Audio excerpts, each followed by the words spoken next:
because I said I would give my testimony in this place.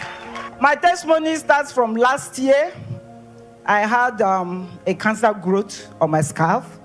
Then I went for surgery in India. The surgery was successful. I was not on the altar at that time. The surgery was successful, and I came back. So when I was rejoicing, they told me, don't rejoice, so this is cancer. Rejoice after 2 years. I said, I'm rejoicing now.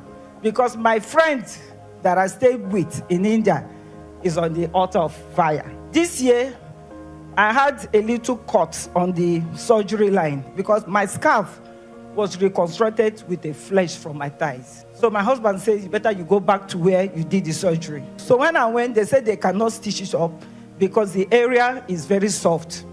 So they are going to do a procedure that they will use 2 needles, put a hole in my skull, so that the skin tissue from under my skull will breathe out from there and cover that place. They did the procedure. They kept me in the hospital 24 hours for observation. Everything was fine. I was discharged. I came back to my friend's house. She's always on the altar. 12 hours after, when I was in her house, my body started shutting down. I launched into a coma. She took me to that hospital. She was praying. She has her phone. Lord, show me mercy. She was going. In the process, they declared me that I was dead, that the machine was not working again. They came to her to authorize them to pull out the machine. She said no. She kept praying. She kept praying. She kept praying. She has her phone. She kept praying. She kept declaring. At a point, they say she's going mad, that she's going to lose her sanity. They called the daughter. They said, the way your mom is going, if we don't inject her and calm her down, something else might happen. The daughter said, no, leave my mother alone. She kept praying. She kept praying. She kept praying. She will come in. She will bring the phone to me. They will chase her out. She was outside praying, praying, praying. 30 minutes after they came, they said they've done all tests. After 30 minutes, it's confirmed. She fought them. She almost even teared their shirt away. They ran away. So they will not become afraid of her. So they won't near her again. So while they were waiting for her to break down, so they can finally now remove the machine, the life support, the machine started working. I came back to life. The machine, that's number one, though. The machine started working. Because she was already annoyed with that hospital, she put me in an ambulance and moved me to my original hospital. When I arrived there, they knew the last procedure they did on me. They did a brain scan. They saw that I was bleeding in my brain, that I had a blood clot. And they told her, blood clot, if you survive it, it's brain surgery.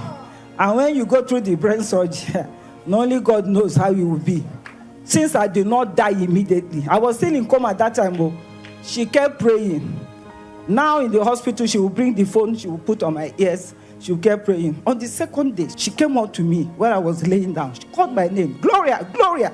Lord, I showed you mercy. Yes. Lord, I showed you mercy. Yes. Lord, I showed you mercy. By the time she said the third time, I opened my eye and I smiled. I opened my eyes and I smiled. So she was all over the whole hospital, rejoicing, rejoicing.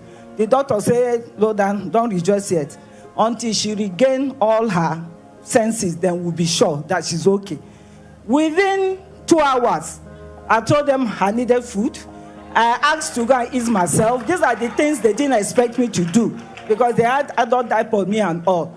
So when my doctor and I came and the nurses told her that I've been doing all these things, he said, well, she's fine. Let's move her to a regular ward, but we still have to watch her for 3 days.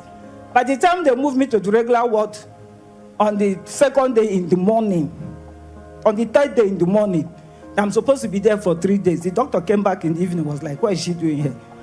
There's no need for her to waste the money. We are going to discharge her to go home.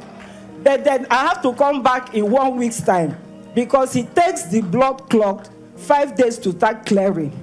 Then if it doesn't start clearing, they have to do a brain surgery. I have already survived the first one. So we went to, and they told us as we were going home, my friend, I should make sure that I sleep on ordinary ground because I'll be having seizures. they should be recording how many seizures I get in a day. Make sure that nothing around can harm me. To the glory of God, I said, now that I'm alive, I took control on the altar. Throughout that 1 week, there's no single seizure. Hey! That when I went back on the 7th day, they did another test, the third brain scan. They saw that the blood clot had started clearing on his own. So the brain surgery was ruled out. So now they said, after you have to wait for 21 days before you go back to Nigeria. Because in that 21 days is what it would take for the blood clot to clear 30 to 35%. So you can be out of high risk of seizure. I said, okay, no, fine. I stayed. 21 days after, I went again for the test scan. Immediately, I picked my results. I went to my neurologist's office. He looked at me. The first thing he asked me, what religion are you? The man is an Hindu man, and I'm looking at him like, it's not, that's what I'm anxious to see my result. Tell me what is on my result. She said, no. I said, I'm a Christian. He said, because what I'm seeing here, I'm 73 years old. I've been a neurologist for 42 years. I've been working in this hospital for 29 years. We've never recorded this type of result. You are 92% cleared. 92% cleared. They never seen it. It's a record breaking in that hospital. They decided to take it again. I thought I'm not going to pay for this one. They said we are taking it for ourselves.